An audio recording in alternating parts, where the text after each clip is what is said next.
sábado, tanto en latín como en griego, viene de Shabbatón. Es tremendo. Entonces, en lo que respecta al día de reposo en el séptimo día, ni en griego, ni en latín, ni en español, el nombre Shabbat ha sido cambiado. Simplemente ha sido transliterado. Es decir, Shabbatón pasó a Sabato, o a Sabatún, o a sábado, como es en español. Pero no hay cambio de nada. Estamos en el mismo séptimo día, en el mismo Shabbatón. Ahora, hermanos, cuando Constantino emite su decreto para que todo el mundo repose en domingo, en ese momento el domingo era conocido como Dies Solis. Luego pasó a llamarse domingo y asimismo pasó con el griego. El griego era conocido como Hemera Helios, que significa lo mismo, día del sol, y luego pasó a conocerse como Kyriaki o Kuriakos, pero ya vemos que siempre fue el día del sol. Es decir, no hay cambio de ninguna manera del sábado al domingo en lo que tiene que ver con la palabra de Dios. El cambio sí lo hacen después los gobiernos y toman la palabra Kyriaki y se la achacan al primer día de la semana en Grecia, pero Jesús sigue siendo el Dios del sábado, no el Dios del domingo.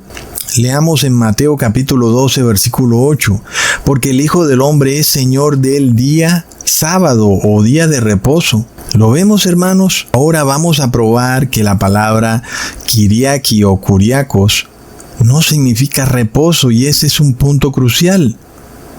Puede que signifique del Señor, pero no reposo. Y cuando nosotros vemos la etimología de la palabra Kuriakos, viene de la palabra Kurios, que significa Señor, no reposo.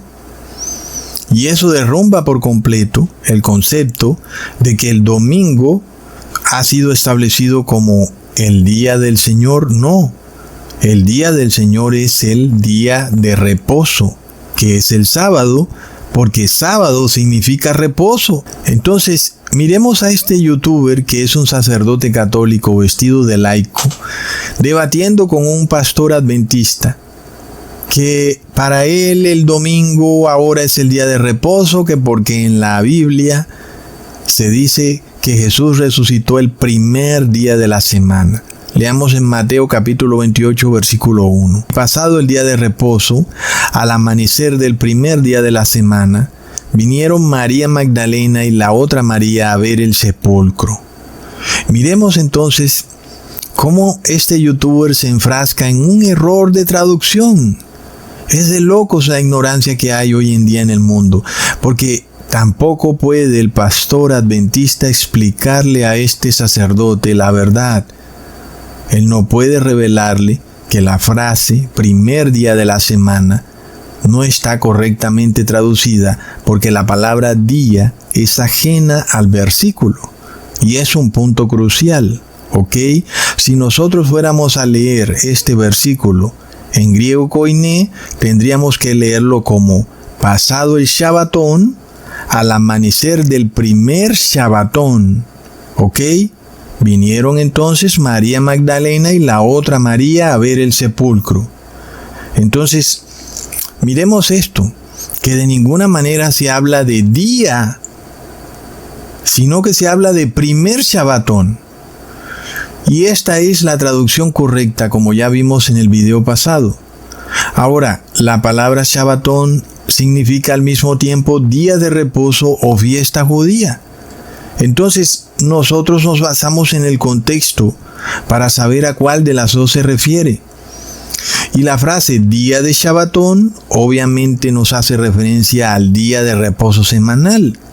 Pero cuando dice primer Shabbatón, no puede hacer referencia a un día de reposo semanal, porque no hay tal cosa como primer día de Shabbatón, no hay tal cosa. Es apenas obvio que se hace referencia a una fiesta judía, y es que no existe un primer día de reposo, ¿ok? Pero sí existe una primera semana o primer Shabbatón, que es la primera semana de la fiesta judía de Shavuot, en la cual debían contarse 7 semanas. Sin embargo, este pastor adventista no es capaz de explicarle a este sacerdote católico el error en el que se encuentra y al que somete a todos sus seguidores, que yo creo que son más de 50,000. Hermanos, es un error de traducción. Es una palabra que ha sido agregada a la Biblia. Y entonces, esto, en este caso, nos muestra un acontecimiento importantísimo de la resurrección de Jesús, la cual ocurre precisamente en la fiesta de las primeras frutas o primer Shabbatón. Es la fiesta la que debe ser exaltada, no el día semanal, sino la fiesta, y es exaltada no en comida o en bebida, sino en su sentido espiritual, que es el inicio de el tiempo de espera que nos lleva al derramamiento del Espíritu Santo. ¿Lo vemos, hermanos? Es importante entonces que nosotros no perdamos la estructura de los eventos bíblicos. Sin embargo, estas personas o estos pastores y curas siguen diciendo que los discípulos ahora reposaban en domingo. Si nosotros leemos, lo que entendemos es que jamás reposaron o predicaron en domingo. Leamos en Hechos capítulo 13, versículo 14. Ellos, pasando de Perge, llegaron a Antioquía de Pisidia y entraron en la sinagoga un día de sábado y se sentaron. Alguien dirá que estaban con los judíos, pero ya vemos que estaban en Antioquía de Pisidia, es decir, una región de gentiles. Leamos en Hechos capítulo 13, versículo 42. Cuando salieron ellos de la sinagoga de los judíos, los gentiles les rogaron que el siguiente día de reposo les hablasen de estas cosas. Está a plena vista que quienes rogaban a los apóstoles para que les explicaran la resurrección de Jesús en sábado eran los gentiles, no eran los judíos, ¿verdad? Antes los judíos se molestaban, pero los gentiles sí querían escucharlo, y ellos querían escucharlo en sábado, hermanos. ¿Y cómo es que los sacerdotes católicos dicen que el sábado era para los judíos y que el domingo es para los gentiles, cuando el mismo versículo nos está diciendo que son los gentiles los que le rogaban a los apóstoles que se reunieran en sábado? Y esto se confirma en el versículo siguiente. Leamos en Hechos capítulo 13, versículo 44. Y el sábado siguiente se juntó casi toda la ciudad a oír la palabra de Dios. ¡Plop! Leamos en Hechos capítulo 18, versículo 4. Y disputaba en la sinagoga todos los sábados y persuadía a judíos y a griegos. ¿En qué día los griegos iban a escuchar la palabra de Dios? Era en sábado. Entonces se confirma perfectamente por qué el griego moderno tiene la palabra sábado, que viene de Shabbatón. Porque los griegos entendieron perfectamente que el día de reposo, el día para escuchar la palabra de Dios es en el sábado, no en el domingo. Ahora, otro de los versículos muy usados por los católicos para hacerle creer a sus feligreses que los apóstoles se reunían en domingo es el siguiente. Leamos en Hechos capítulo 20, versículo 7. El primer día de la semana, reunidos los discípulos para partir el pan, Pablo les enseñaba habiendo de salir al día siguiente y alargó el discurso hasta la medianoche. Hermanos, aquí ocurre el mismo asunto. La palabra día fue agregada por los traductores. Si buscamos en el griego koiné, vemos que la palabra emera, que traduce día, no aparece en este versículo por ningún lado. De esta manera, la traducción correcta es en el primer Shabbatón. Como ya sabemos, el primer Shabbatón es la fiesta de las primeras frutas.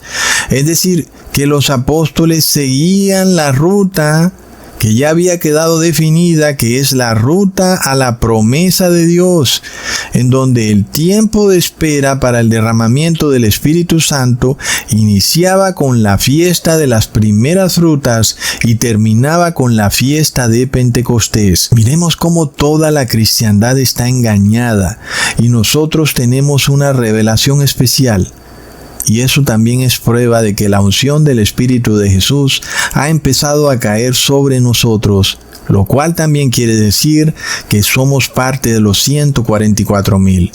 Pero aún todavía podemos entender algo más de esta historia, hermanos, que Jesús no ungió con el Espíritu Santo a los apóstoles para que luego ellos se perdieran, sino todo lo contrario, como en efecto ocurrió. Los apóstoles se salvaron y su nombre ha sido grande en la tierra.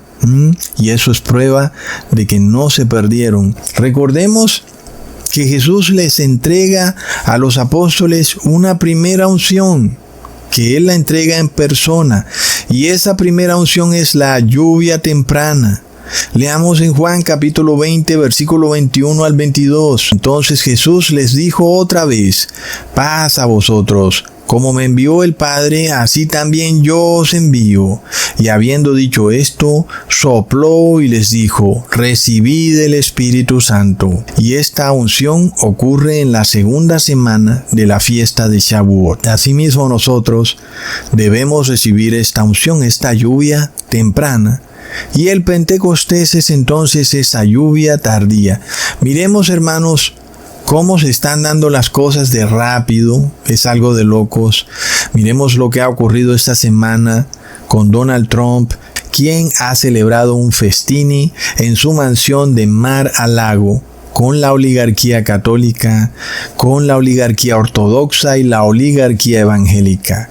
Y luego un sacerdote ortodoxo le entrega a Trump una cruz. Y el sacerdote luego dice que Trump será invencible con esa cruz, hermanos. Y eso es idolatría rampante. La profecía se está cumpliendo con nuestros propios ojos. Hermanos, somos testigos vivenciales y presenciales del cumplimiento exacto de todo lo que está escrito en Apocalipsis. Pero ¿qué pasa? Hermanos, cuando la cruz es un símbolo pagano, cuando es el símbolo de una constelación, y Jesús ni siquiera murió en una cruz. Pero si miramos las tres banderas del fondo, las banderas azules, que tienen como una X, que es el verdadero símbolo de ellos, en realidad es una X, no es una cruz, pero ellos la ponen en forma de cruz. Pero en realidad lo que Constantino vio en el cielo fue una X. Pero la X en numerología babilónica es el número 6. Y si vemos esas banderas, cada una con una X, y son 3, nos revela el 666. Es decir, esto está a plena vista, que no es un movimiento que viene de Dios. Está clarísimo, hermanos. Además de que ya de por sí, Dios condena a hacerse imágenes de las constelaciones, porque para Dios es un pecado de hechicería, y sin embargo ahí tenemos al cristianismo haciéndose esta imagen de la cruz, que es la imagen de una constelación. De locos. Y eso nos revela que Trump pronto va a proclamar a Jesús como Rey de Reyes, y que va luego a proclamar leyes antiblasfemia. No olvidemos que Trump es un caballero de la orden